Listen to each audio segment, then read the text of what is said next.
So without wasting no time, let me just give you a feedback of how this dread weaving from Afrotex Prima Afro is so good to me. Well, it's been 2 weeks I had it.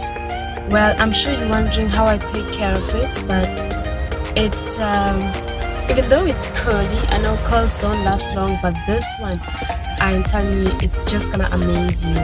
Just like let's say after 2 days, but not after you just installed it, but after some time when you have installed it. After 2 days, you wash it with warm water. You just wash it just to, you know, keep it clean and keep it in good condition. I use a hairspray.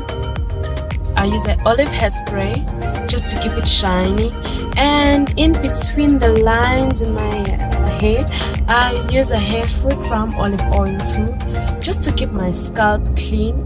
So whenever I'm sleeping, I wrap it out with a duck, so that you know, you understand how you take care of your hair. That's just the whole process of how you take care of your hair. Thank you everybody for watching. Please don't forget to like our videos and share them. Follow us on YouTube, Afrotex Prima Hair, and follow us on Instagram, which is Afrotex Prima Afro, and follow us on Facebook. Thank you very much.